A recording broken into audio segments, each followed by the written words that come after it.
She romanced you. She romanced me. Got it. Is it weird to you? I mean, I'm still kind of trying to get comfortable with it. Did she hold the door for you? Yo, no, we're not. I could see a pedicure. Would you? Depends on his feet. That could be Mara's feet. And you can do it. No way, you about to be cutting up my hands. Yo, what's going on? This is the Tim and Tam Talks. All right, look, bring it home. Let's get into this. We're gonna have a lot of great conversations.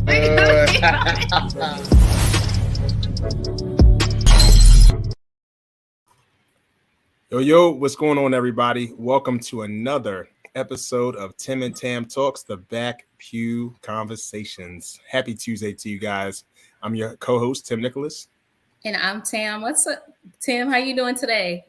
What's up, Tam? How you feeling today, sis? I'm doing good. Back in Houston, so I'm ready to go. Your background is looking pretty normal again. So familiar. Let's go. You know what time it is then. It's going down in the H-Town, huh? Already. That's what's up. Well, guys, we are very, very excited that you guys are with us once again here on a Tuesday night. I want to thank you guys for watching. Please make sure that if this is the first time that you are watching us or listening to us, to go ahead and click the follow button, the subscribe button, and like button. We are on Facebook Live and YouTube Live every Tuesday night at 8:30. You got anything else, Tam? No, I'm ready to get into some of these topics. So let's get into it. Are you ready? I'm ready. Let's go. All right. So it looks like the first topic is fool me once, shame on you. Fool me once, shame on you. So this is a continuation of the situation going on and brewing between, Tyrese and his now ex-wife. And, a few weeks ago, we talked about that entire issue on how they were just pretty much airing each other's stuff out about their marriage and how Tyrese flew home only for his wife to be gone. And then we started questioning why she left in the middle of his flight. So it was just a lot of things going on. So both of them have been back in the news again. They have both slandered each other again, where Tyrese has been saying, hey, what does a woman need $20,000 a month in child support for a 4 or 5-year-old child, for one child? And so she decided to clap back. Let's take a listen. I'm going to call this one, fool me once, shame on you. Fool me twice, shame on me.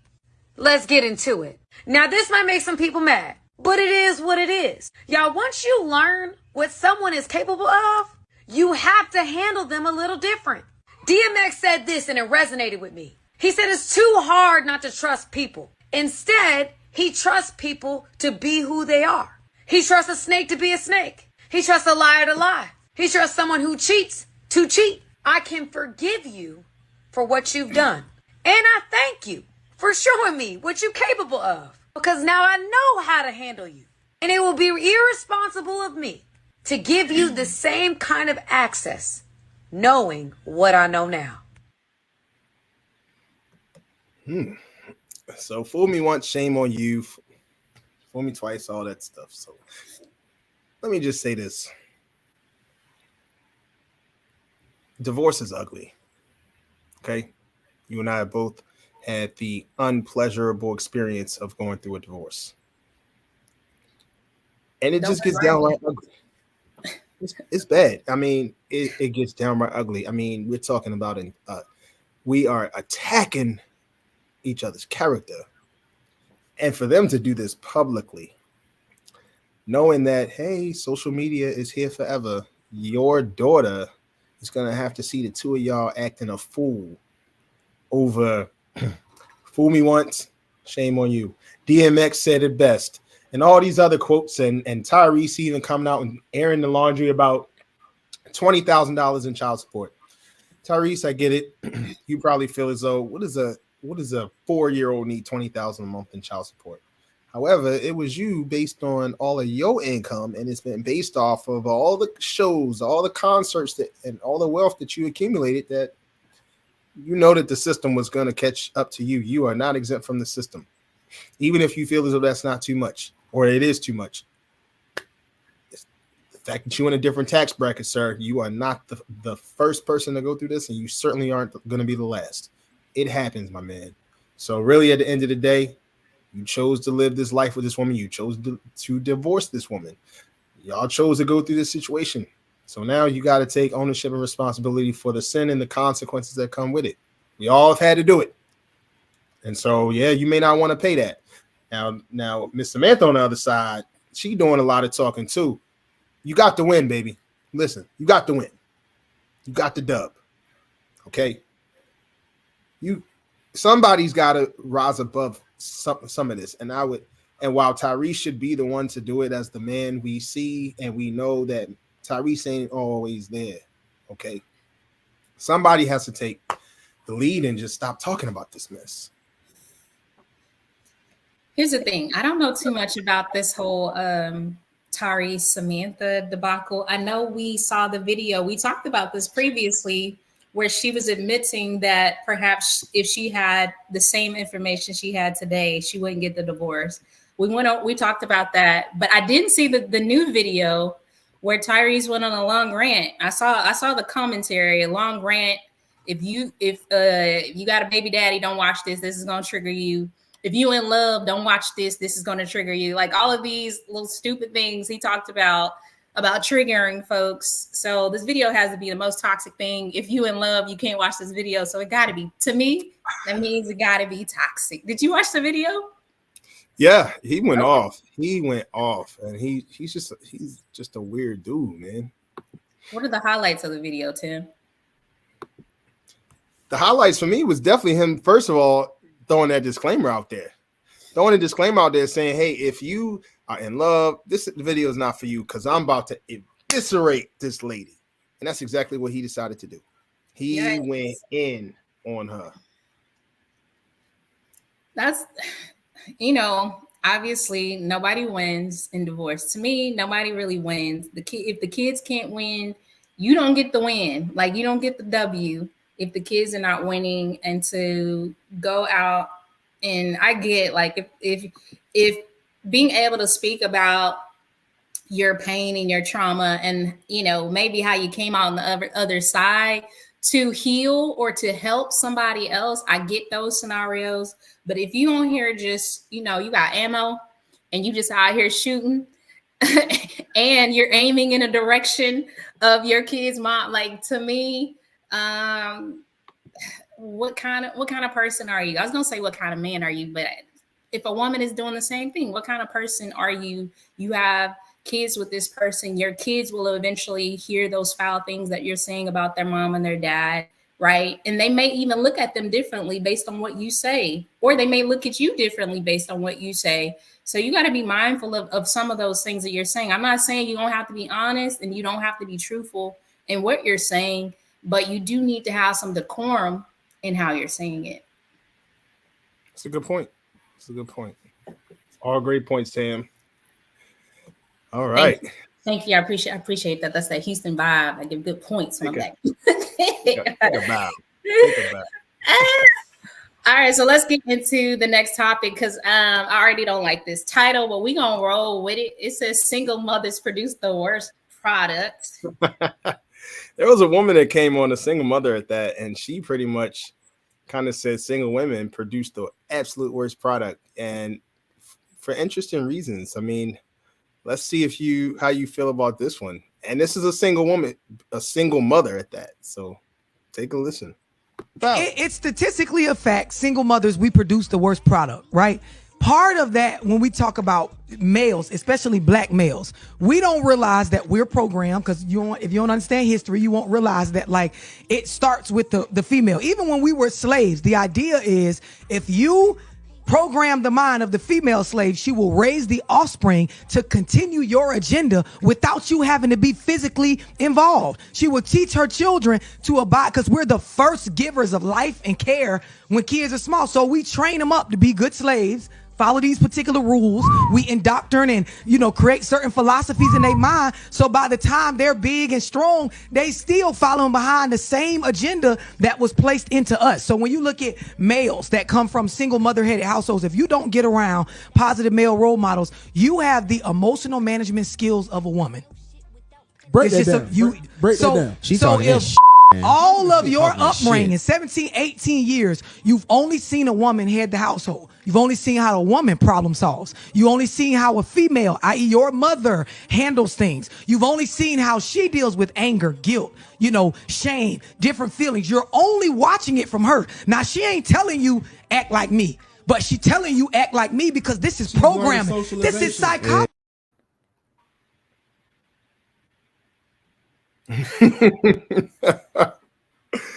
Oh, I want to hear a woman's perspective on this. Now, for people that are joining, thank you guys for joining. Definitely want to say, comment below. We always love your comments. It's always an interactive night on Tuesday night, so we definitely would love to hear your thoughts. So definitely comment below in the comments section, and we'll get to it.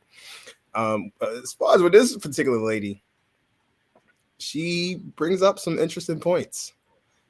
And I will first say that single mothers don't necessarily produce the worst product. I think she said it from a standpoint of, and correct me if I'm wrong, from what I heard, and all of it's not true. Let me just first say that. But what I did hear was something that could be true when it comes to single mothers is that, yes, the programming aspect is going to be in place, but wouldn't the programming be in place if, let's just say, a single father was in play? Let's just say that the kids would do the same thing. Now, we see, of course, in our history and culture that more single mothers are out there more than men, right?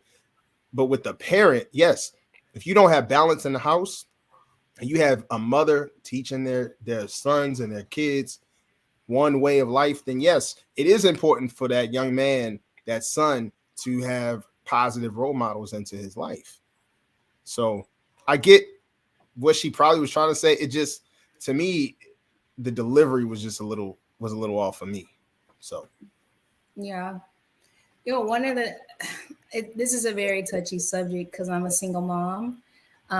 So it's a very touchy subject because of that point. But one thing I like to talk about, I'm going to take myself out of this equation. I'm going to get to statistics, right? Statistically, what a lot of people go by is that when they're looking at the ratio of, we're going to call it good product, right? We said worst product. I'm going to say good product, right? First and foremost, 2-parent households do the best, obviously, right? And then when you're looking at single parent mothers versus single parent men, statistically, men do better with raising those kids. Those things are fact. Now, will I say single parents produce the worst product? I'm not going to say that, because as you go deeper into that statistic, it really shows that single mothers produce the worst product when it comes to little boys. Because when you're looking at little girls, men or boys still are incarcerated 600% more times a young lady who's raised by a single mother. When you're looking at the same statistic, little girls still go to school at a higher rate than little boys. So what we're really needing to unpack is that when the single mother is raising a little girl, that little girl still is successful, and that little girl still has the lowest incarceration rate. Right? So when we're looking at that, we need to analyze, like, what is the product? So theoretically, the product is really going to be little boys. And what does that really teach you or show you is that women are not equipped. We are not equipped to raise men. And that is not on women. So when you say single mothers produce the worst product, that's not true, because women are still out here being successful. We look at the education numbers. Black women are the most educated body in the United States. So when we're looking at these statistics, we have to think, like, why do they not have the same propensity to be ambitious and to avoid incarceration? And then do we look at the numbers and we say, well, I'm gonna say angel's advocate, because I don't like saying the other stuff. I'm the angel's advocate here, and I could say, well, all right, we can blame other people in this generation, obviously, for Black men being incarcerated. Do those numbers and statistics and applications still apply to today, or are we using that as a crutch or a backbone or an excuse in today's society? I don't really know. But when I'm listening to this, and when I'm looking at statistics, and I want to take myself out of it, being a single mom and being responsible for what I have, theoretically, women still have the propensity to raise excellent daughters. It's that we don't have the propensity always to raise excellent sons. So, what is the solution? One solution in that situation for single mothers is you have to have positive men around your sons in some way, shape, or form. I was raised by a single mother as well. And I am so grateful for the men that I attended church with, because my mom could not have raised me to be an exceptional man. She did a great job with me. I will never take credit away from how great of a job my mother did under the circumstances that she needed to raise me, my brother and I. She did it, and she did it well. Was she perfect? No, but no parent is. However, what she also recognized early on and very quickly was that she was not capable of raising two boys. She was not capable of it. And she knew that. She wasn't able to do it by herself. She insisted that ministers, strong men, married men, faithful men, good men were around us.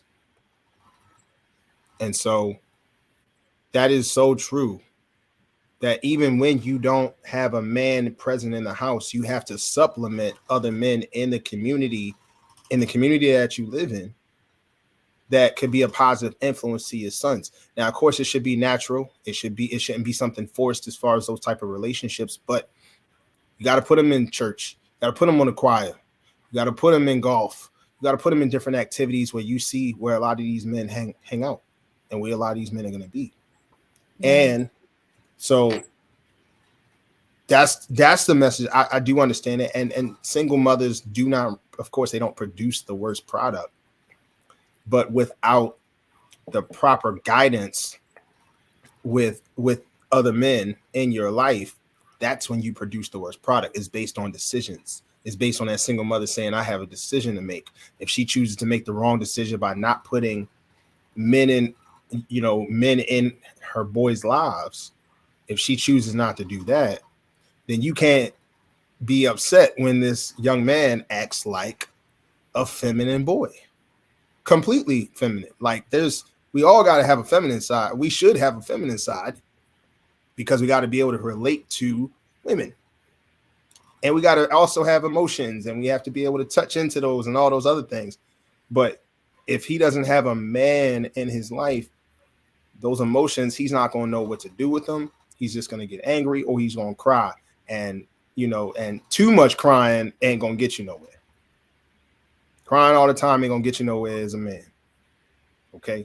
So, but I do get what she's saying from that aspect, but it's not true about the worst product though. Yeah. I love think pieces, but I also have very much disdain for think pieces like this, because to me, when we're having this discussion about, like, put the title back on there, these single mothers produce the worst product, it's a very difficult, challenging thing to want to talk about, but it's necessary that we talk about it. But I also understand, like, men and women, you and I talk about this often. Men and women, we have to have the propensity to be able to have these hard and tough conversations about what is necessary for us to do in inadequacies. And we all have them. We all have some areas where we need to grow. So I think when it comes to, I'm going to challenge me if you need to, but I'm going to say little boys more than little girls, men more than women. I feel like little boys need more. I just feel like and I know it sounds weird for me to say that, right? You would think otherwise, but in terms of the responsibility that they're going to have when they get older and of age, more is going to be required of them. So perhaps we need to show them more at that young age so they can understand the responsibility of more when they become of age. and this is just my thought process. Perhaps we've been looking at it all wrong. You know, we see little girls as delicate and them needing the attention and them needing this, and we do. But sometimes when we think like that, we forget that you guys need the same attention as well, right? And we forget the responsibility that you will grow into, or that you should grow into. So I think it's just like a mind shift and really understanding what's necessary and how do we pour and how do we change these statistics and what can we do, looking at the statistics and seeing there is very much a deficit when it comes to young boys and men. You know, what are some of the things, you know, us as single women can do? What are some of the things that men who should be in those boys' lives should be able to do? You know, so looking at it full spectrum, I think we just have to be able to receive the very tough message that, hey, we still have a lot of work to do here. I agree. All right, so let's get into the next topic. Did he do it? Did he do it? Diddy and Aaron Hall have been in the headlines as of late. We talked about Diddy last week. Diddy and the whole Cassie situation where Diddy actually went ahead and paid a lump sum to Cassie to allow that lawsuit to go away. He said he wasn't claiming that he was guilty. He just hopes that she has a enjoyable next season of her life and he wishes her well. But since then, as you see, Tim posted it, that there have been 2 other people that have actually accused Diddy of sexual assault. One of them said she was 18 when she met Diddy, by the way. I believe her name is Joy, right? And then we have Aaron Hall, who has been very vulgar. I think we actually have that video. I don't know if we want to get into it. I don't know if you guys want to listen to what he had to say, because I was cringing as I was listening to some of those things. Tim, what you think? Should we play the video? I don't know. I don't know. To be honest, I don't think it's necessary. Okay, hallelujah. I will add to this that Diddy has stepped down as chairman of Revolt TV as well, with these accusers coming out. In addition to that, Capital Preparatory Schools has ended their partnership with him. It's a school in Harlem that he had helped co-found in 2016, and it was absolutely amazing on the work that he did. But unfortunately, the things that he has been tied to and the companies and organizations that he has been tied to are now ending their partnership with him. So I'll just start off by saying, dude is guilty. Did he do it? Yes, he did it. Yes. See, initially when the settlement happened, when all the settlement stuff came out, Cassie had her statement, Diddy had his, enjoy the rest of your life. But then the attorney came out. Diddy's lawyer came out and said, while we have made this settlement, it does not mean he was guilty. And I said, okay, I'm gonna wait. I'm gonna see what comes out from there. Then the accuser information comes out, number 1. Then the third accuser comes out. And now you see these partnerships ending, which spells nothing but guilt. Because if you weren't guilty, these partnerships, they have enough evidence and proof, and they do their own investigations before they cut ties with you and make it into a public relations situation. He clearly did it.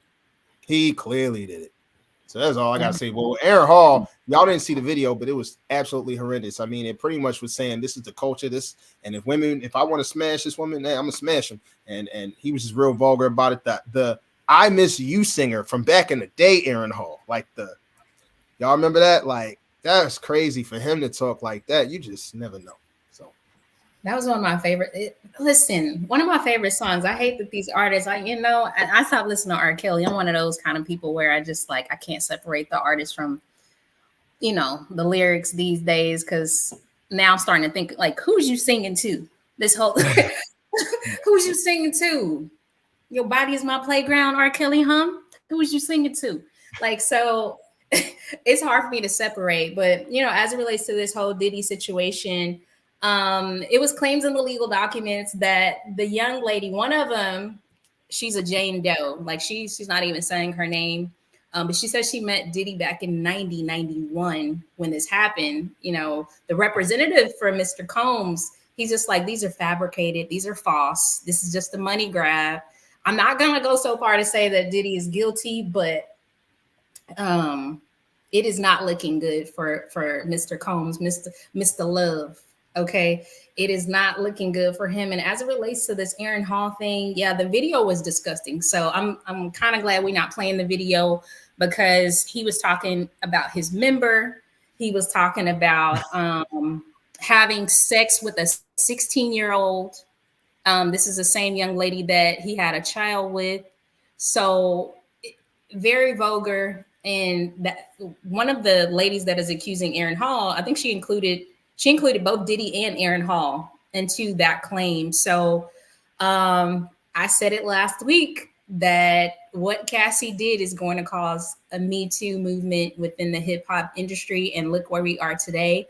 I'm not a bandwagoner, but when it comes to like right and wrong and rights, I was going to say women's rights, but just rights in general for people to come out and tell their truth. I'm an advocate for healing, because the only way you can heal is typically about, being able to talk about what happened to you and being bold enough to get to that place where you're say this happened, like, no, this really happened, and, to be validated in that. So if these claims did truly happen, I hope that they get the justice that they deserve, whether it's monetary or whatever the case may be. More power to them. And if anybody else, this has happened to you and you're unafraid to talk, or you're afraid to talk about it, I want you to be unafraid. Take these moments to be able to point out people that have done you wrong, especially in this kind of way. Sexual assault, this is not something that we should take lightly, and this is not anything that we laugh about. So if somebody's harmed you in any kind of way, I hope that you get the courage to be able to speak up, because you don't know, like, it's going to help you, but it's going to help somebody else behind you as well. So more power to them, and definitely keeping them in my thoughts. And I hope that they get whatever they're asking for in this season. Absolutely. I agree with you 100%. I pray that the women who have been affected by any type of abuse, whether sexual, emotional, physical, any type of abuse, that you get the justice that you deserve. But we are a podcast, so I do have to play devil's advocate. Here you go. I do. And let me just first throw this disclaimer out here that I am just playing devil's advocate, but I'm all about what Cassie did. And you're right, it's going to be a Me Too movement. But you also have the other audience and other people out here that say, for one of the accusers, if it happened in 1991, why are you just talking about it 30 plus years later?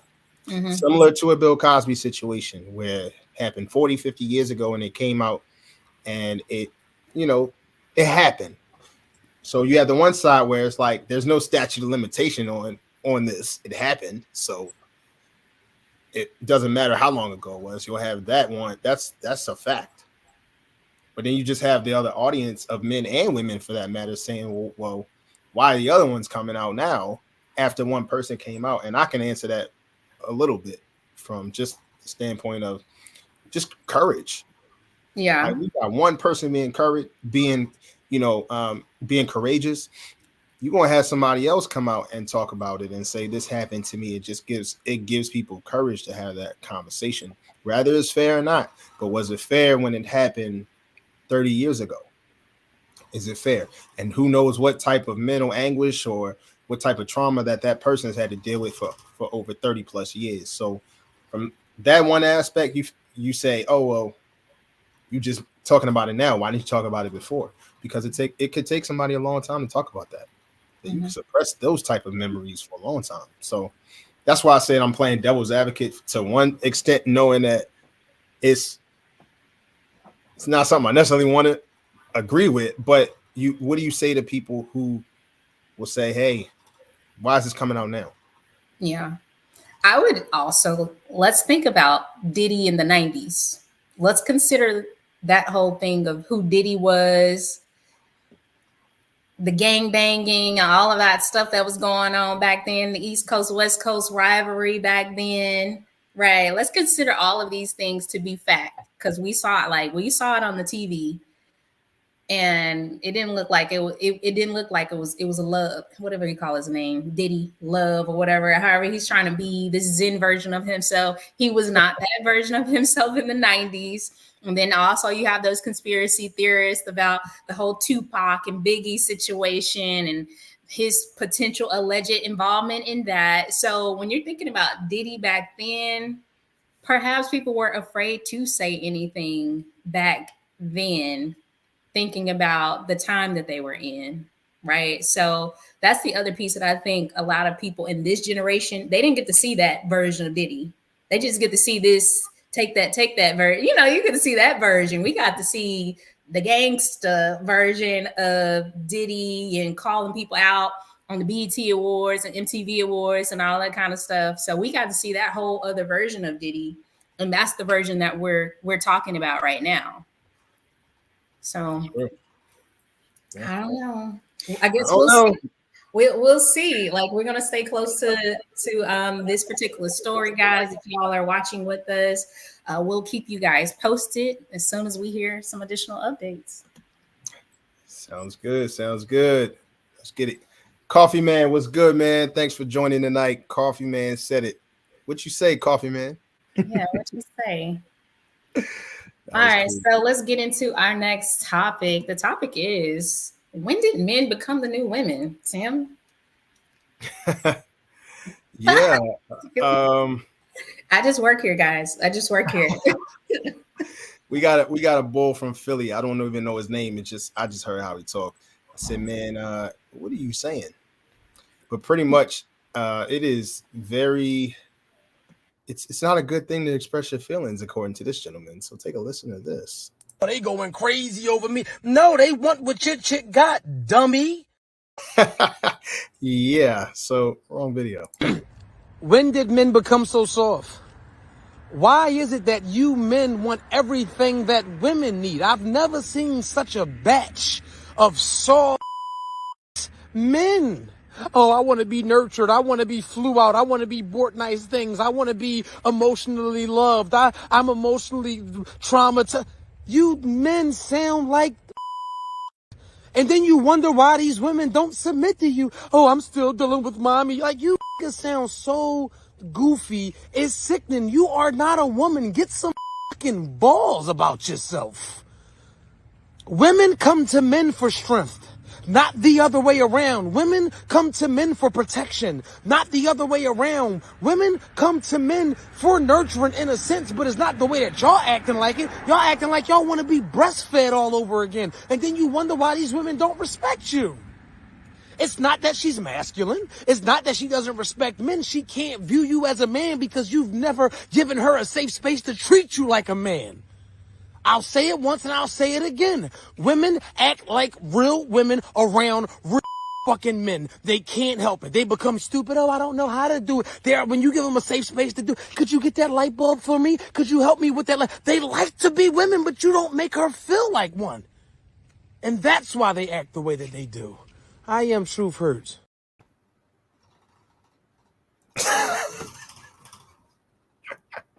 I'm gonna let you start.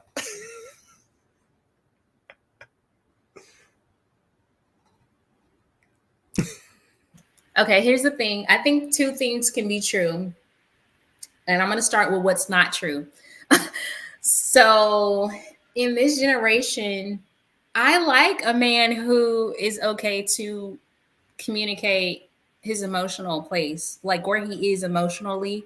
I think he sounds like, and I could be wrong, he sounds like he's like one of those guys where it's like, you don't get to talk about your feelings. Like, you just got to man up and hold stuff on the inside. And well, like men don't do that. Like, y'all see, I think the generations prior to this generation, they were doing that for the longest and they were dying early. Okay. The men were just out of here. Right. because they weren't talking about anything. They was holding on to everything, and stress is a killer. I think we should talk about that more. That stress kills. So when it comes to men, I don't agree with what he's saying with that piece, but I do also understand kind of like and get what he's saying. Like there is a line though, right, to that emotional vulnerability when it comes to men in terms of like what a woman likes. I can't, I can't be like, all right, this is what a man needs to do because I'm not that kind of woman. I can't tell a man how to be, but I can say I do agree that the last part in terms of like when a woman is around a real man, we automatically operate from a place of vulnerability. I've met this guy and I literally just automatically was just like, I immediately was just like super vulnerable and letting him lead. And it wasn't, and I didn't even know him like that, but it was just the way that he carried himself. It's just like, I naturally did it. And there was no question about like what I was doing. Like, so I completely agree with that piece that there is a fine line to that, which is why I say it's more challenging for you guys because y'all have to navigate your emotions and be strong and lead and carry all of those characteristics, but not be called like a punk for for talking about your emotions or crying or being vulnerable and all of those things. So two things can be true, but I think he was more wrong than true on this video, and that's just my opinion. It's fair. I personally think that truth hurts, needs a hug. He gonna get you. What you need, hug? Yo, don't touch me, man. Don't touch me, man. Bro, I just was patting you on the back. What you mean? Men don't hug, brother. You don't hug? Nah. We do this. Dab it up. That's it.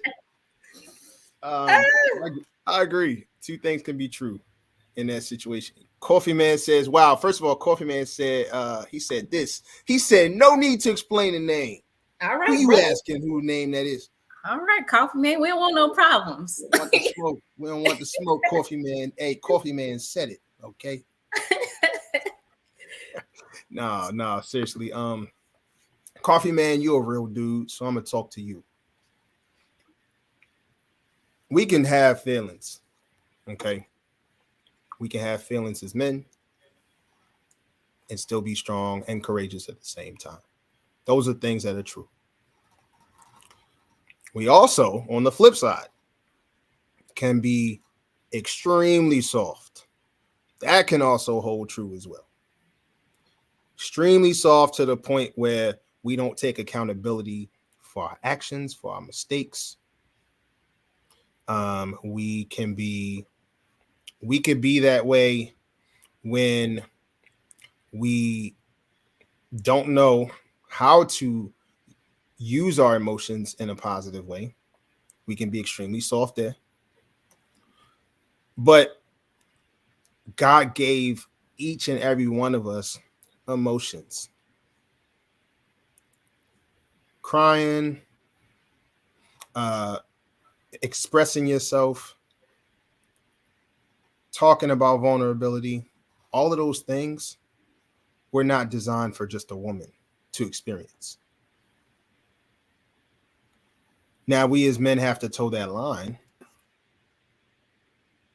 And that could be difficult sometimes too, when you got to toe the line on all of these things. But you said something earlier, during the podcast, which was, we should have, as men, we should be around other men to teach us how to be men and to teach us how to carry that large burden, that large load that we don't have to carry, because our load is going to be big, because God is going to hold not the woman responsible, the man.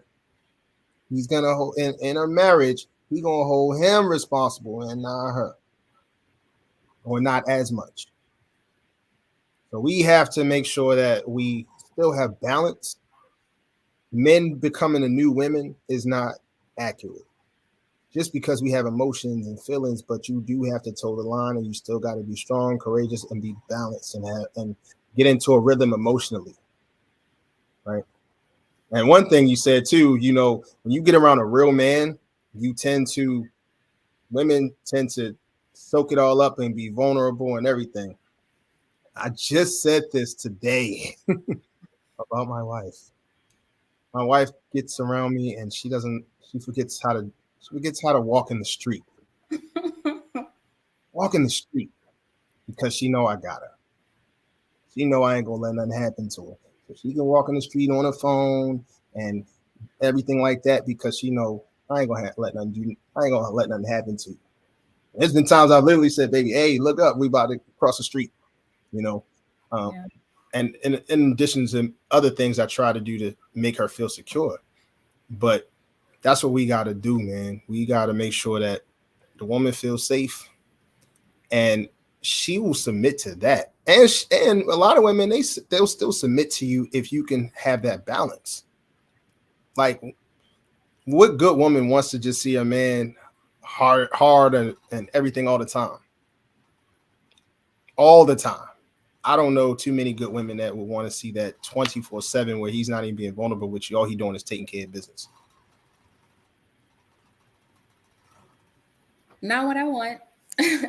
Gotta have balance. Gotta have balance, and that applies for women too. You know, we have to have balance. We got to know, you know, being a helpmate. We have to know where we need to be strong for men. I'm not saying like we're gonna be carrying bags or anything like that, but there is some, you know, some areas where men are weak, and we don't talk about the beauty of our weaknesses and being able to lean on somebody for their strength in areas where they're already strong. It's one thing of leaning on somebody on their weakness. When you're leaning on them and you know they have you in that area where you're weak, there's a beauty in that. So I think balance really applies to all of us, but more so obviously with men being the head leaders, you know, of that home. Yeah, it's okay for you guys to have balance, to both be vulnerable and strong. Well, thank you for that. Appreciate you giving us that space, sis. You're welcome. Anytime. All right, we're gonna get to the next one because to check the phone or not check the phone, this is one of yours. So oh my gosh. Take it away, sis. So yeah, there's a video of, I don't even know. I think I want to be appropriate. I think it is a transgender woman talking to another young lady, and they're talking about checking the phone. So we actually have this video, so let's get into it. Ladies, it's important. You go through that nigga phone. Go through that nigga phone. Go through that nigga's phone. Go through that nigga's phone. Don't go in that nigga phone. Go through his phone. Don't go in that nigga phone. Going through his phone will save you a lot of wasted time. Don't go in that nigga phone. You go know through that nigga phone. The nigga spirit ain't right. You do know.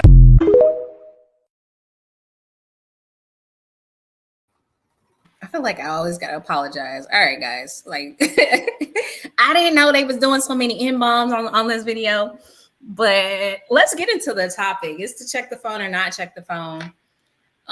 This is a little taboo. It's a little taboo. That's why we saw some more comments come through. Let me see. Coffee Man said, a real woman will let a real man lead. Yep. Completely. Very true, sir. I agree. Yeah, she has to be a real woman. I like the key words. You put real woman, real man, because you know people be like, not able, you know. Okay, so appreciate that. The key word. And look, somebody else came back in. Oh, he said, oh, you said it. He said keyword real. Okay. Yeah, real. Yeah, you're right. All right, so let's get into this topic though. To check the phone or not check the phone. So Tim, how many times have you checked the phone? My wife's phone? Oh, just in general, I don't check phones. You don't check. I don't check phones. You've never checked the phone? Once. Why? One time. Why? I had my suspicions. Were you right? Yeah, it was. Look at God. Yeah. I had seen different signs leading up to it that weekend. Ooh. And wait, what were the signs? Listen, this is what we're here for. Don't be trying. No, let me get comfortable. Okay, go ahead. Oh, well, I gotta even talk about this. We're here now. I recognized some signs. I saw a letter Ooh. come in the mail from. It was a co-parenting situation, and I was dating someone, and the co-parent lived in one state while the young lady lived here. I was getting letters. I was seeing letters coming in, but she had 2 daughters too. So I was just thinking, well, maybe he's just sending, he's sending something with his name and address and everything like that. Maybe he's sending something for the kids. Mm-hmm. Well, for starters, I saw the envelope with his name and the address and the city and everything else, but there was no letter inside. And I said, okay, not tripping. And it was because it was in my car. I saw it in my car. So I was just like, oh, no big deal. But I kept it in the back of my mind. I was like, okay. And so the next day, I happened to find the letter. The letter was under the bed. Oh. And it just wait. What was you doing under the bed? What were you doing under the bed? Hold on, under the bed. You was looking for something. Okay, go ahead. First of all, and this is one thing my wife will tell you, I have a surplus of shoes. I have a bunch of shoes. So I had some shoes under the bed. I had my shoes under the bed. So yeah, And so without even trying to look for seeking, you'll find.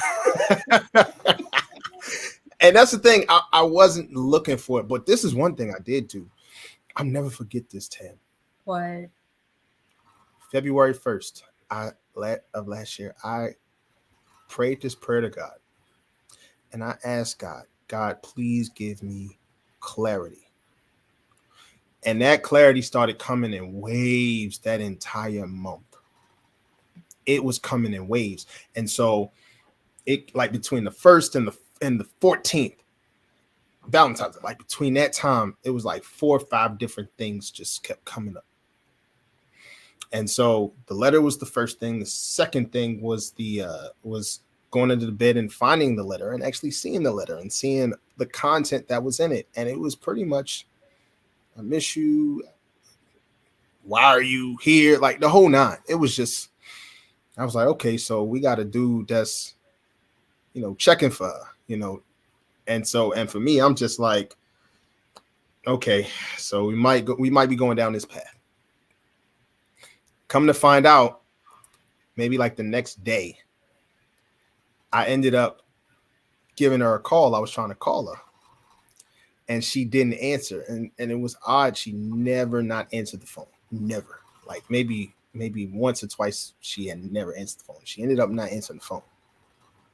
Come to find out, I was like, all right, well, the one thing we did have on was like the check your iPhone thing.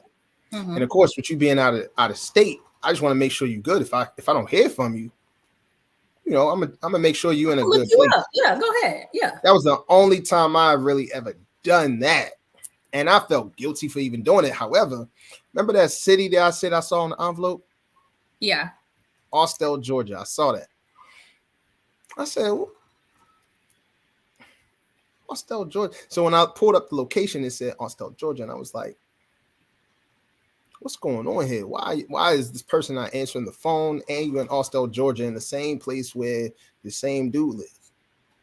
Same area and everything. Because I went outside to get the envelope to see what the address was. So I started doing my coordinate. Yeah. I started looking online. I was like, oh, she there. Okay. I ain't say nothing. I ain't trip. 3:30 in the morning, I get a call. Like, hey, I'm sorry, I was asleep. And I'm like, that's the best you can come up with? Is you asleep? That's the best you can come up with. Okay. Flies home the next day. She flies home the next day. She wouldn't even touch me. And it was nothing but guilt. It was, I'm so sorry. What you apologizing for? Yeah. And it was just, so that was what I found out. And I mean, I found out later on. It was what it was. So So when did you go through the phone? Like after that whole situation transpired? Yeah, after, like, when she got home. Yeah, when she got home, I went through the phone and I happened to see it. Still didn't say anything. But I kind of like, honestly, I just like woke up the next morning and I was kind of just sharing some things on how I felt. Yeah. Even in that, she broke up with me. And I just was like, yeah. Did she know you did all of that? Afterwards. I mean, I shared afterwards. I knew what was going on and stuff, but I just kind of wanted it to quietly be over with. Mm-hmm. And so after the fact and after she left and everything, that's when I talked about it and said something, and there was no denial. There was actually kind of like, hey, I'm a gypsy. This is what I do. So. That's crazy. Okay, so here's the thing. I'm a strong advocate for going through the phone. Say what you want to say, but this is how I found out my ex is cheating. This is how I found out me and my ex would not be together anymore. I went through the phone, and had I not gone through the phone, I would still be sitting up here probably like boo-boo the fool with said person, just trusting everything that said person said to me. But much like you, like there's always a feeling. Y'all, like people call it intuition. I call it Holy Spirit. I think the Holy Spirit guides you in those situations. And I just knew like something was not right. I would ask questions and they would be like, everything is fine. But you could tell when things are not fine.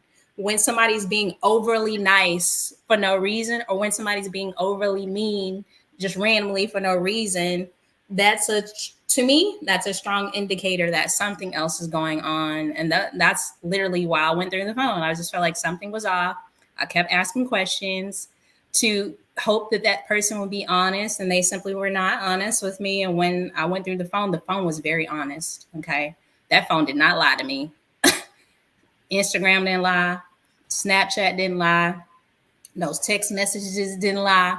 Like them DMs, they did not lie. They were just completely 1,000% honest with me. So I feel like I don't want to be in a relationship where I have to check somebody's phone. I don't want to be in a relationship where I ask the person that I love and I care about a question to get closer to their heart or try to figure out like what's going on in the relationship, and they don't feel vulnerable enough to tell me. So when you're in a relationship like that and you have to check people's phone, that to me is already a telltale sign that person is probably not for you. Okay. If you got to get to that point, or I think for me, if I ever went through somebody's phone and it was nothing, I didn't find nothing, I just had mud on my face, that would also make me kind of look at myself and be like, this is a me thing. Like, why am I so paranoid? You know, that kind of thing. But I have not had that experience. Every time I had a feeling, it has been something. But I know, like, in this season of my life, I don't want to be in that season anymore. You know, I just want to be in an honest relationship with people who have the ability to be transparent, you know? But go through the phone. This is me. You should have a relationship that is strong enough where both of you can go through each other's phones. It shouldn't even be like a thing. Oh, you went through my phone, and what's in my phone is my responsibility and it's private. Like when you, especially if you're married, y'all should be able to go through each other's phone. Like, why aren't you able to go through this person's phone? I don't even care. Not even to snoop. Just they should have access to be able to pick up your phone without you being like, where you got my phone? Like you hiding the phone under your pillow every night, hoping they won't get hoping it. They won't see it. Hoping they won't see it, find it. You flipping that phone over, hoping that text message don't come through because you told them not to text you between said hours, or you got to keep your phone on silent when you at the house because you're afraid they might call you while you having movie night with like all of that little stupid stuff. Like you don't need to be in a relationship. If you got to do all that, just be single. Fellas, I'm gonna give y'all a piece of advice and then we can move on. As a former player, as my co-host loves to describe me as. Yes, you are, my brother. That was a long time ago. Long time ago. But back in those days, I was doing those same things. It feels so good that God delivered me from that spirit, because that's a spirit. I'm so grateful he delivered me from that, to the point where like it's total freedom. It feels good, fellas, to sit your phone down and it's dry and you're not even interested in being stupid, risking anything. It is a great feeling to just sit it down, or to be like, hey baby, pass me my phone, or hey, look at this text, or what does it say? It feels good to be that way. It's a freedom that I know me personally, I never want to not feel again, ever. And so fellas, if you can't, that's the barometer for you. If you cannot put your phone down or sit your phone down on the bed or somewhere visible, if you can't do it, you really got to check yourself big time. Look, ladies too, because listen. Ladies too. Yeah, it's like not just men. Man, I'm just going to be honest. I know I'm not supposed to say this. I do think ladies cheat more than men. We're just not. Oh, for sure. I didn't believe it. I know, ladies, don't get me. I get it. I'm not supposed to say this. I know we're not as clumsy as the guys. I know we do it better. If we were to do it, we do it a lot better. Scarier. That's what makes it scarier. But ladies, we fumble and stupid. We're not supposed to talk about it, but I do think women cheat more than guys. I do. Because y'all think, and the only reason, because men think women don't cheat. They think that they're the only ones that have the propensity to cheat. And that's what makes you clueless, guys. But whatever, keep living in that world.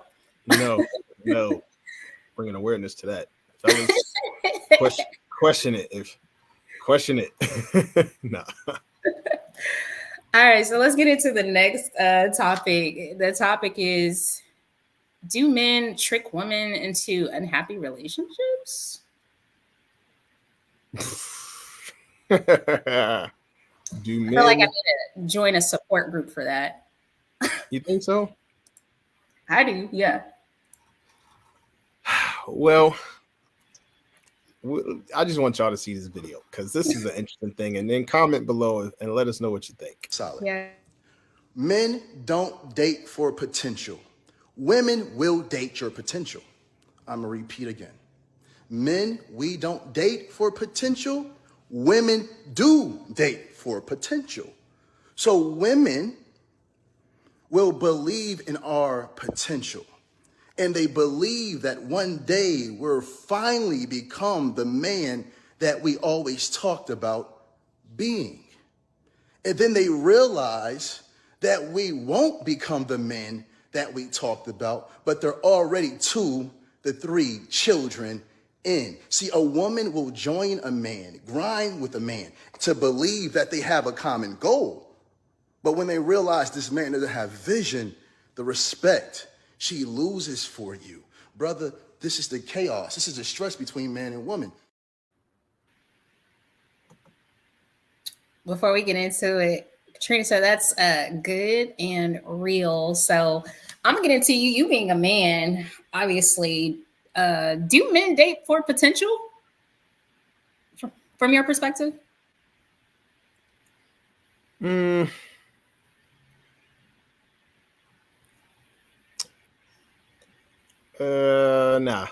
I would say no.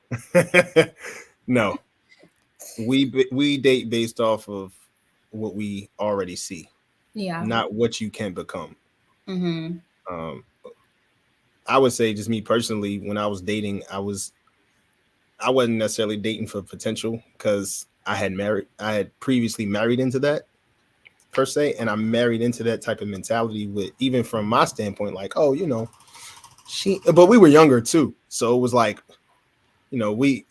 she not where she at, I'm not where I'm at, but we gonna get there together. At least that's what the thought was. But now, being a little older, it's like, okay, we could still do that. We could still build together. But where are you currently? Are you in a place of self-sufficiency to where we can build together? That's the one thing that I looked at, not necessarily potential, like, because we're constantly evolving anyway.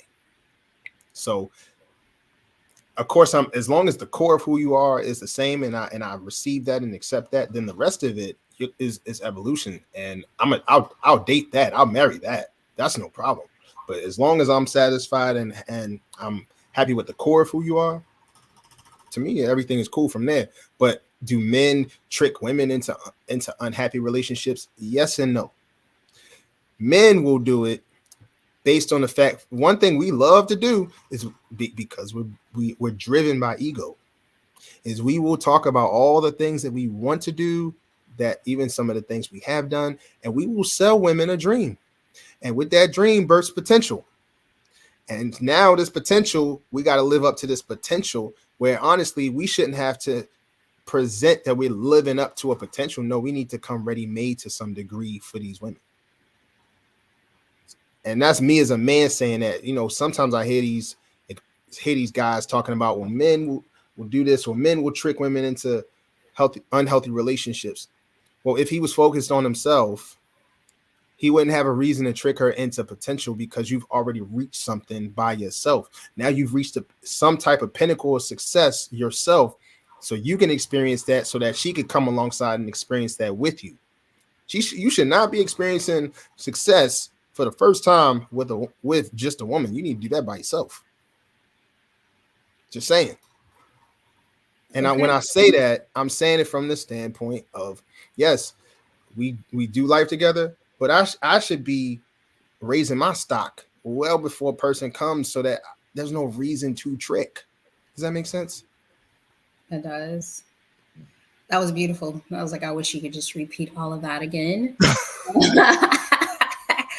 So here's the thing. I hear this story too often from a woman's perspective, that men, y'all do a very good job. Like, to your point, y'all do a phenomenal job selling women the dream, because I think men are dreamers by nature, right? Y'all are absolutely dreamers. I feel like y'all are more dreamers than women, to be honest with you. And that's a good and a bad thing. It's a good thing when you have the ability to execute your dream. Mm-hmm. Now, where lies the problem is if you're just out here selling the dream to every woman that you meet, you're putting these visions in her head. And what is a woman going to do? She's going to try to nurture what you've told her. And in some cases, she's going to want to push you to what you told her. And a lot of times women get into these relationships where men have sold them the dream, and then they get mad at the woman for pushing him towards that dream.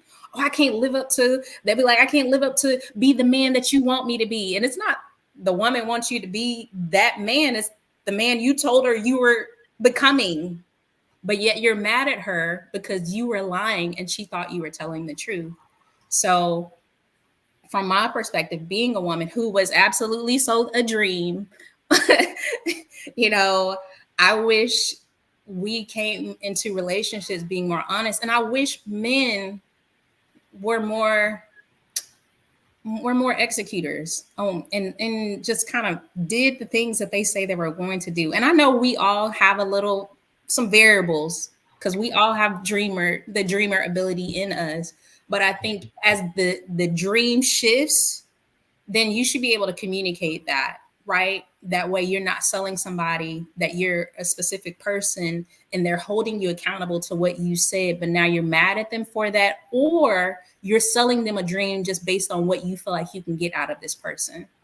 And you're wasting their time because they thought you were something and you're not that person. So really, you're frustrating this person, you're lying to this person, you're manipulating this person, and it is just simply not okay. So do men trick women into unhappy relationships? Some men absolutely do that. Not all men. Some men, you know, what you see is kind of what you get, and they are dreamers and they are executors, and they will take you along with their vision, and you get to see their vision come to life. But then you have some pretenders out here that will operate like that other person, but they are not that. Yeah. And one thing I would say too, do you remember when we did the Church Boy with Childhood Trauma? And we talked about one of these things. We talked about the same thing. Mm-hmm. And we discussed it in detail. And one thing I remember even telling you was that most guys come into a situation, meet a woman. And a lot of times men will meet women who are fully established in their careers, who got homes, where you see the product of her not only dreaming, but executing. Women are very, very good at that.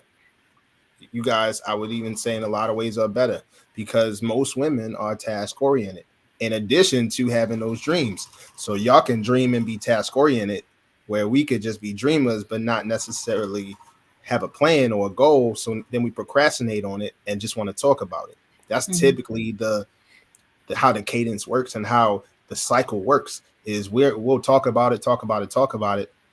But if there's no discipline behind the dream, then there's nothing there. And women do an amazing job of that.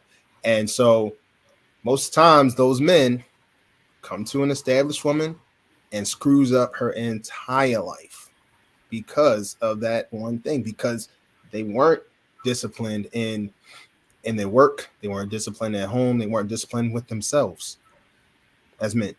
And that's where you see a lot of role reversals in relationships. And then that woman is frustrated and angry with him because he sold her a dream. He sold her a vision that he wasn't ready to execute on. He didn't put anything in place to execute on it. So we got to be better at executing on our own life goals, our dreams and visions, and writing the vision down and making it plain as something biblical. That's biblical.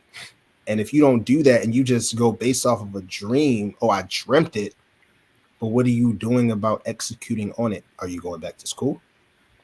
Are you getting another job? Are you taking a certification course? Are you investing 2 or 3 hours a night or a few hours a week on your passions and vision? What are you doing as opposed to just talking about it? And women, y'all got to take some responsibility too in that aspect and stop falling for the okie doke just because he says it. No, you got to see the fruit that he bears before you put yourself in any type of relationship with him. So it goes both ways, but more so on the man. Stop selling a dream that you're not even ready to even cash in with this woman. So now you wasting her time and ultimately you wasting yours because really your time should be focused on you. Right. You know what's challenging about that being a woman?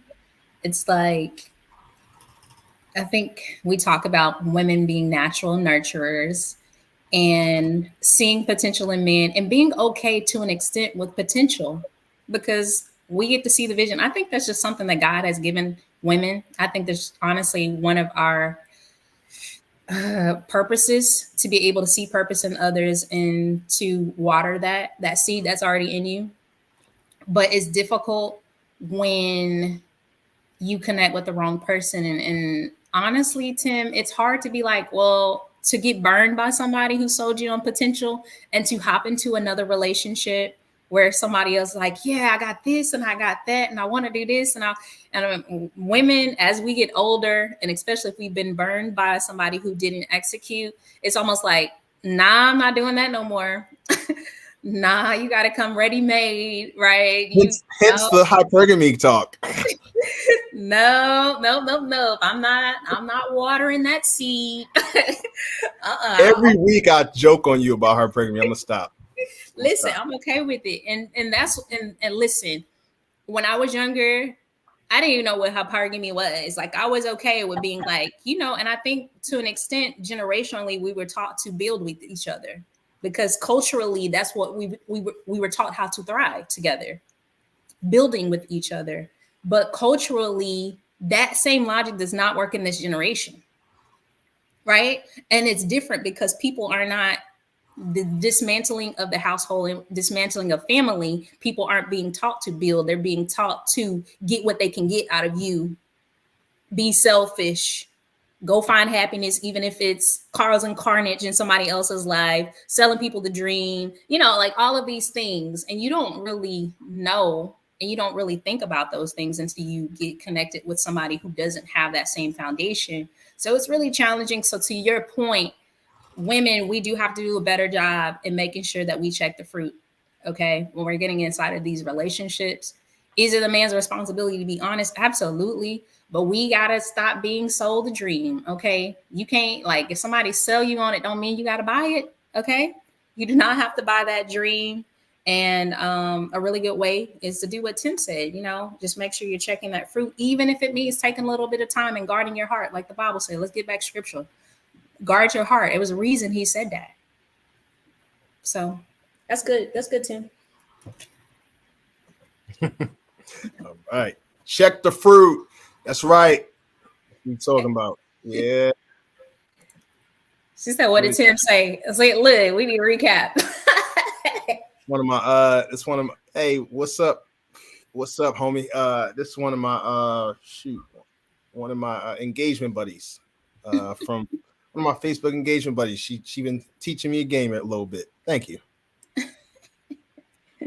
All right. Let's see what we got next, Tam. All right. So men wanting women to be inferior to them. What's this about? Whew. Yeah. I can definitely share this with you. Let's see. Oh, we got another comment. Oh, Foxtrot Roxy. Okay. All right. Bet. Appreciate you joining, ma'am. Appreciate it. All right. So we're going to talk about this men wanting women to be inferior to them. So I'm just letting you know, it's an interesting take. So guys, have a listen to this.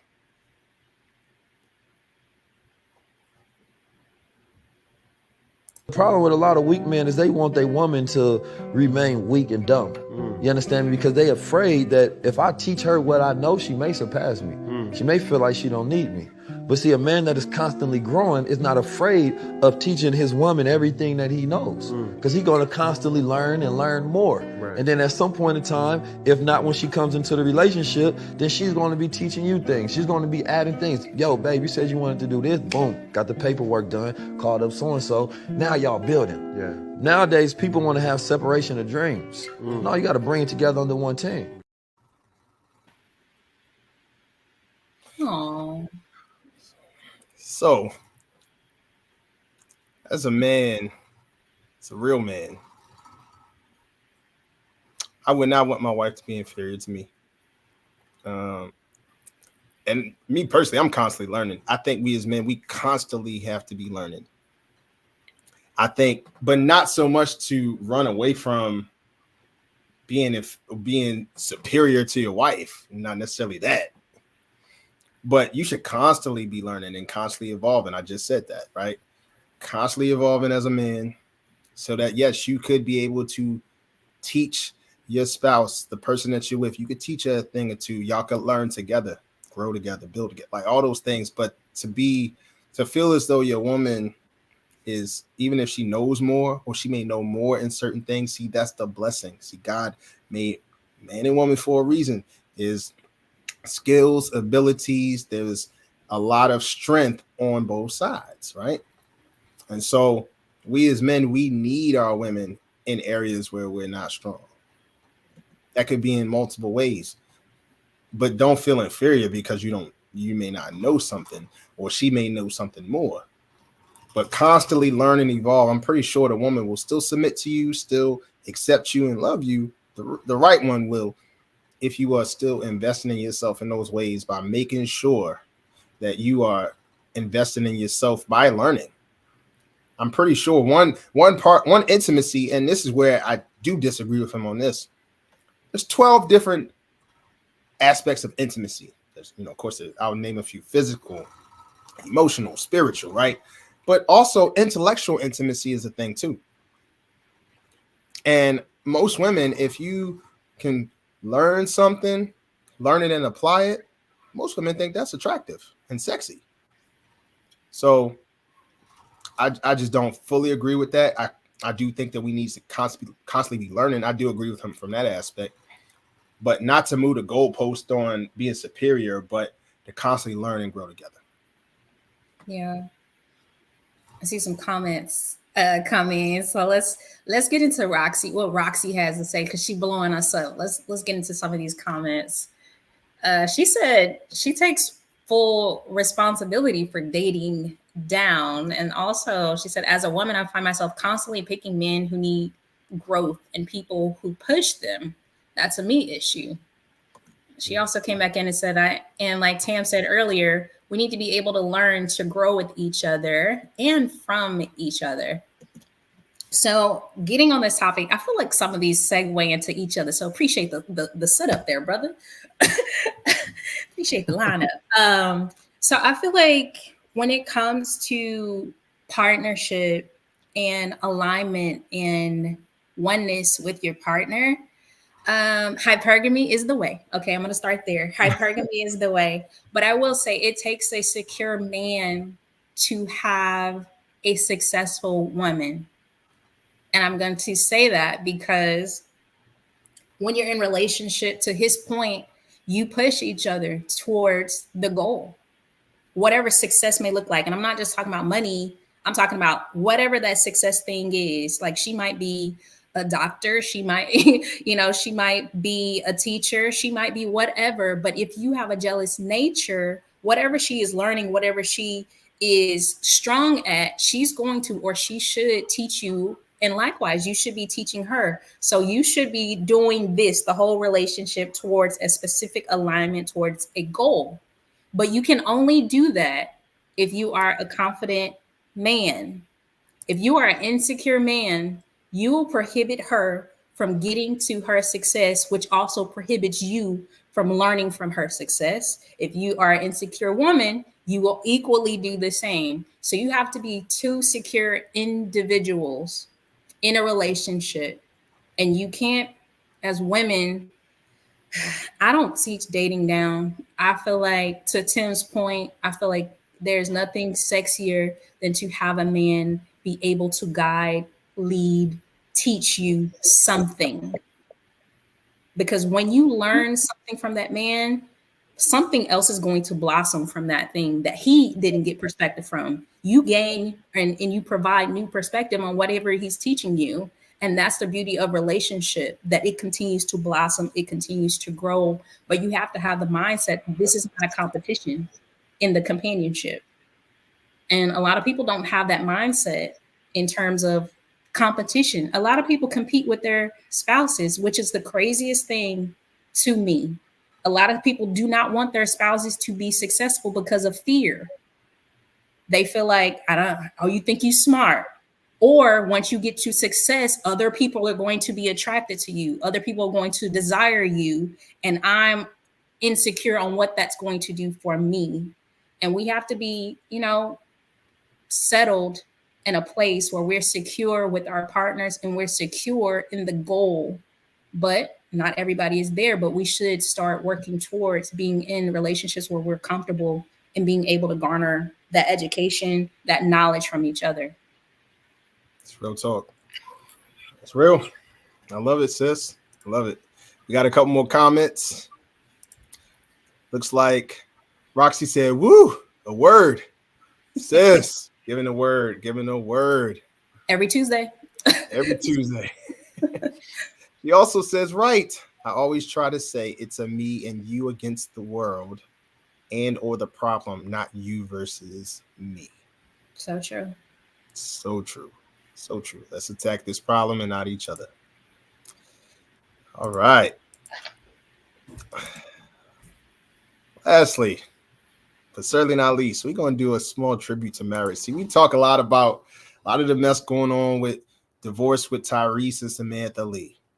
We talk about, how men are inferior to women, even though we know that that's not the case. But these are some of the conversations that are going on in social media. We also talk about how a man can't conduct himself, as a man emotionally. So we talked about some pretty heavy hitters tonight, especially even with the Cassie-Diddy fallout. But let's talk about something that is positive, and it's marriage. Like, marriage is beautiful. Okay, it's beautiful when it's done right. And so our good boy, our good man, the everybody's uncle Denzel Washington, he had this beautiful tribute to his lovely and beautiful wife of 40 years, Pauletta Washington. And we want y'all to take a listen to what Mr. Denzel had to say about this woman who actually paid for their first date because he didn't have enough money to take a cab home. Let's take a listen. The most important person in my life. 40 years of sacrifice, 40 years of forgiveness. She taught me about faith, spirituality, love, real love, unwavering love, in spite of myself, I would not be alive without Pauletta Washington. I wouldn't be alive.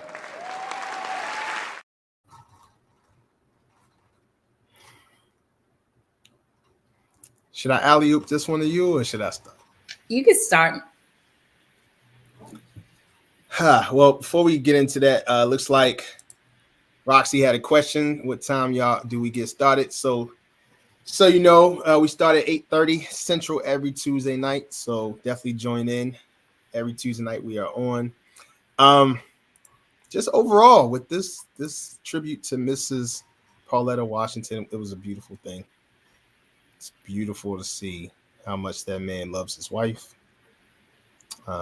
I love seeing things like this as an example for me as a newlywed, as someone who loves his wife unconditionally. And it's just another example on how I could publicly treat my wife in those ways based on how Denzel has treated Pauletta. And I mean, 40 years, like he said, 40 years of forgiveness, 40 years of love, 40 years of sacrifice. And that woman has sacrificed.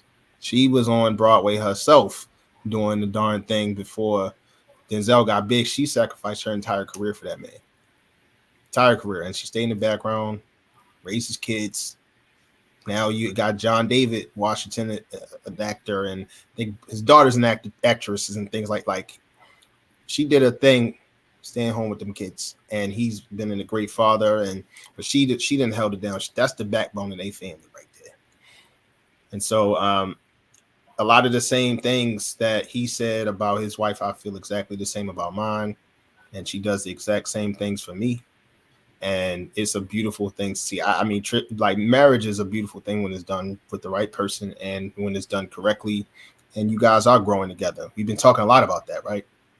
About growing together. Not supposed to have it all figured out. Not supposed to. You really aren't. Even wherever you meet, you guys meet in that place in life. You're not supposed to have it all together. But as long as you guys are coming into this situation as two whole people, know your power, know who you are, and you are securing who you are, can't lose, won't lose. And they're two shining examples of two people who knew themselves, know themselves, and they have been thriving over 40 years. That's something that I'm striving for. So marriage is beautiful when it's done the right way. Yeah. I always like to say marriage is beautiful when it's biblical. And Denzel, the way that he holds his wife in such high regard and high esteem, it just gives us the ability. Nobody could say anything bad about her because he speaks so highly of her. And when you hear their son speak and they ask about Denzel, he brings up his mom and talks about her being the backbone of the family. Like, it cascades throughout his family because of how Denzel speaks about his wife. And I think it takes a special man to say, my wife taught me this. Like, I love this setup, brother. You set it up so nicely. My wife taught me, she taught me love. She taught me how to be more spiritual. She taught me these things. Like, you have to remove pride and the ego to say, I would not be alive if it had not been for this particular woman. A lot of men wouldn't be able to say that. It'd be like, oh yeah, it was me. And I did it. I'm a phenomenal actor. I'm this, I'm that. He could have very well been that kind of guy because we see it every single day. But when it comes to Denzel, the best thing that I love about him is his humility. And there's such a strength in your humility to say, it's not me. It's the shoulders that held me up in my weakest moments. And that for him has been his wife. And it's just beautiful because when he speaks about his wife, he's speaking about himself. And that's what I love the most about it. So tribute to marriage. I love to see it. I love love. It's beautiful when it's biblical. And it's in it. And when you get to see it, I don't even have to be in there for walls, but to be able to experience it just in how he talks about it, everybody feels it. Yeah. Roxy has a couple of comments, by the way, and I fully agree. I love what you said too about love. Say it again. Huh? A blessing when it's biblical. Is that what you said? I said marriage is beautiful when it's biblical. Marriage is beautiful when it's biblical. That is. Yeah. That's in my book. It's copyrighted. Let me try and steal it. I won't do it. Needless to say, I'll when I do tag you in it and say it, that'll be one thing. Roxy says Denzel isn't a man of many words. He's very honest, and it's truly beautiful to hear him say that. Yeah, that's true. Outside of acting, you really don't hear too many sound bites about Denzel. And isn't this great? We have a brother from Mount Vernon, New York. On top of that, just had to throw it out there. Shout out to the East Coast. We have a brother who also, outside of LeBron James, has been scandal-free, but he's been scandal-free for 40 plus years. You have never heard anything about Denzel stepping out. You ain't never heard anything about him even remotely flirting with anybody. Like, you just haven't. And so he does give her the ultimate respect, reverence, and honor. And those are the things we need to strive for. We need to strive for those things. Like, seeing him talk about his wife like that only motivated me to do the same thing. It's not soft. It's nothing but good stuff. Like, that's a great thing if you can make your wife feel like that based on you expressing yourself in that way. You good. She'll do anything for you. Yeah. Hopefully we can get back there. Hopefully, theoretically, this generation will revert back to looking at family, generational legacy, marriage as something that they strive for, rather than the glitz and the glam and the the jewelry and the designer and all those things that we think is kind of really the goal. Hopefully we'll get back to what really matters, and what matters the most, honestly, is family. So I love to see it. Me too. Good stuff, sis. Got a couple of comments, and then we're gonna wrap this up for y'all. Looks like Roxy said facts. All right. We're gonna get into these final thoughts. So go ahead, sis. Final thoughts. Ciao. So let's start with the fool me once, shame on you, the Tyrese and the Samantha little situation. Hey, can y'all take us out the group chat? I feel like we say this every week. Y'all just take us out the group chat. Tyrese more than Samantha, if I'm being honest, because I feel like his voice is the loudest in this whole situation. Okay. And he's the guy, but he seems more emotional. And I know we talked about this emotional stuff, but hey, can we get with the balance, Tyrese? Can we have a little bit of balance, my brother? And then we talked about single mothers producing the worst product, and I disputed that with statistics, because that's what I do. And what we learned and what we found through that is that we just need to spend a little bit more time with our sons, and then make sure that we're positioning them, single mothers and men, for our sons and for our young men that will turn into men, to be able to carry the weight of life, because they're going to have to carry it. So we need to be able to spend a little bit more time with them to understand what that looks like, so they don't drop the ball, because life is not easy for men. I get it. We expect a lot from y'all. So let's just do better there. And then did he do it? Did he not? Guys, allegedly he did, but I can't say that he did or did not, because I ain't trying to get sued. But I will say that for all the people that are doing these lawsuits, if he did do it, I hope you get justice. And I hope that women who are in positions where they are still silent about their abuse and their abusers, I hope this empowers you to be able to use your voice. Your voice is the strongest thing that you have. So I pray that you use it, and you too get justice. You don't have to be a celebrity to get justice for what your uncle did, your auntie, your cousin did, your neighbor, your dad's or mom's friend did, a stranger did, whoever did, your teacher. Like, use your voice, get the justice that you need to get, and heal, and help those behind you. Give them the courage to also speak up. So along with that, what else do we have, Tim? When did men become the new women? They didn't. Did they? Did y'all? No, I don't think y'all did. I just think we talked about balance. Men need to have balance with their emotions and being able to carry the strength that they do have. So I don't believe that's a fact. And we talked about checking phones, and I said I was an advocate. Go ahead and check those phones. Stop wasting time. Okay, if the Holy Spirit pushes you towards the telephone, I need for you to just wave the phone in the air and say thank you, and then go through it, okay? And make sure you're not wasting time, so you can go ahead and pack your bags and say I'm out. All right, and then do men trick women into unhappy relationships? We talked about just men being more honest with what their goals and dreams are, and being able to communicate that to women, so that we are not being sold on the dream. And women, again, we need to be a little bit more accountable to these goals and these things, and making sure that we pay attention to their fruit. And wanting women to be inferior to men, guys, this is there's a leadership, but it's also there's a leadership dynamic, but then there's a partnership dynamic, and we need to understand that it can work. Two things can be right, right? Two things can be right. You don't have to be inferior to a man, and you can grow together. And tribute to marriage, I'm going to always say this. I'm going to say it one more time. Marriage is beautiful when it's biblical. So hopefully we can get back to the matters of the heart when it comes to relationships. Thank you, Tam. Good stuff. What you got, Tim?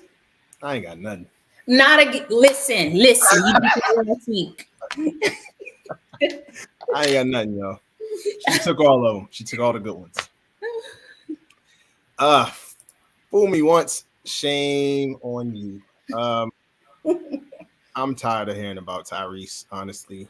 Unless he is coming out with a new TGT album, I ain't trying to hear nothing from him. Just being honest.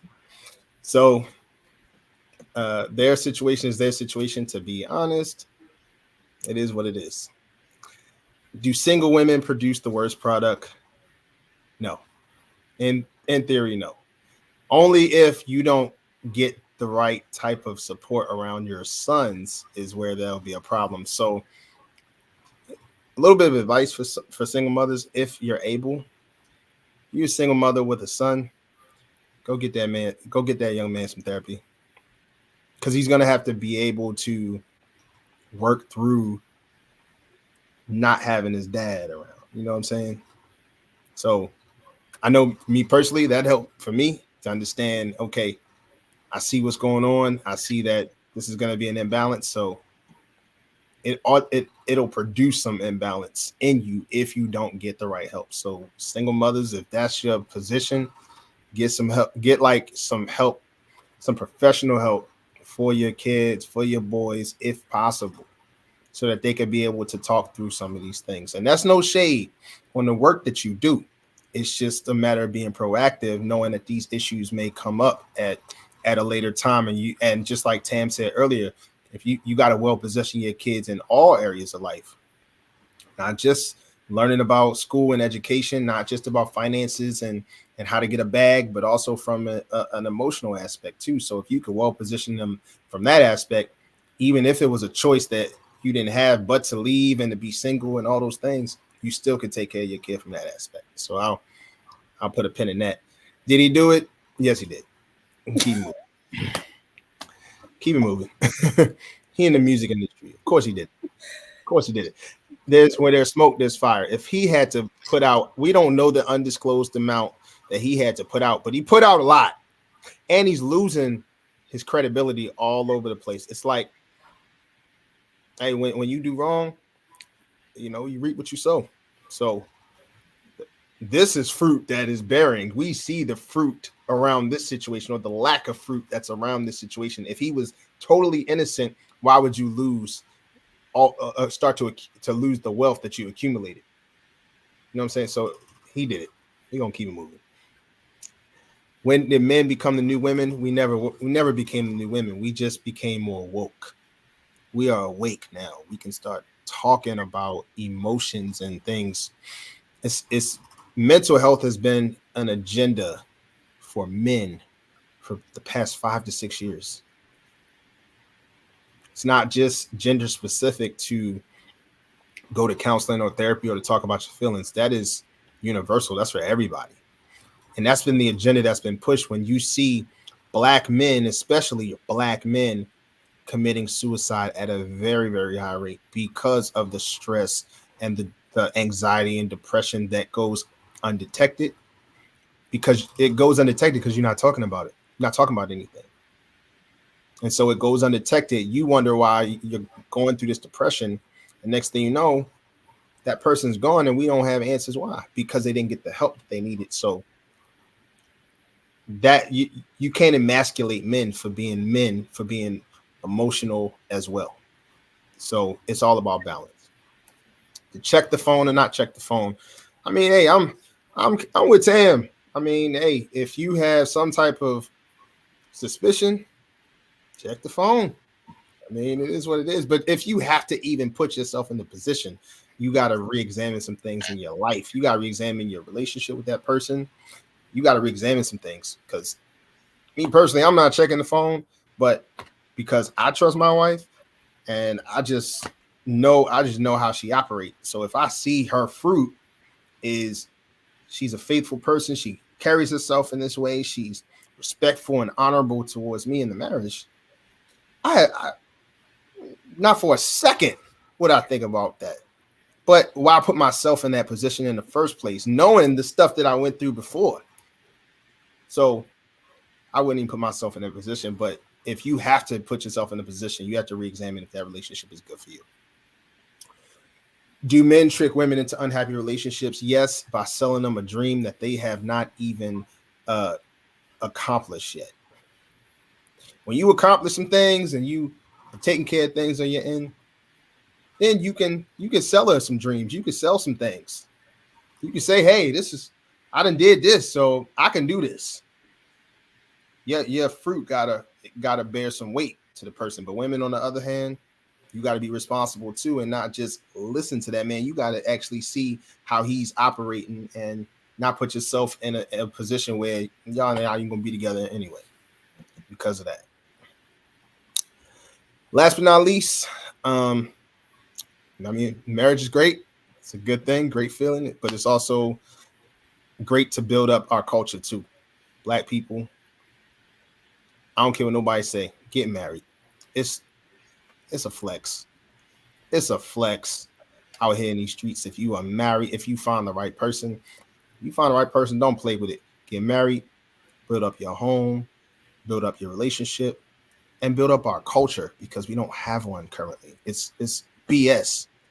You look on BET at the BET Awards, that's our culture right now.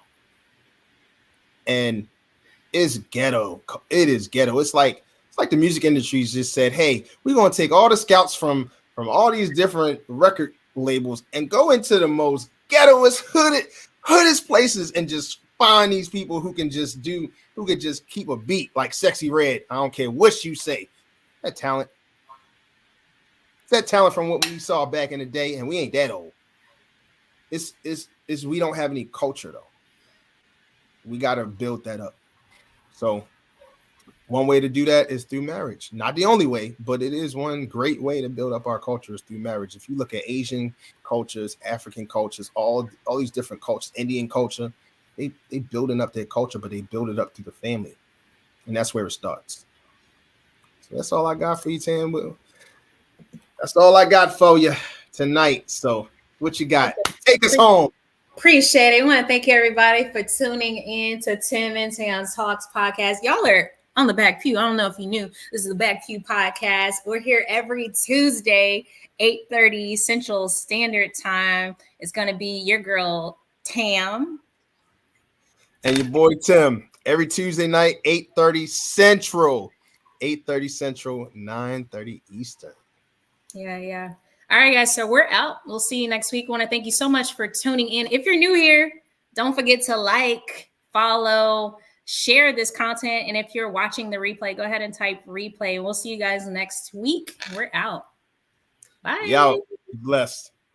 My wife and I first started dating. She bought me some flowers. She romanced you. She romanced me. Got it. Is it weird to you? I mean, I'm still kind of trying to get comfortable with it. Did she hold the door for you? Yo, no, we're not. I could see a pedicure. Would you do? Depends on his feet. That could be Mara's feet, and you can do it. No way, you about to be cutting up my hands.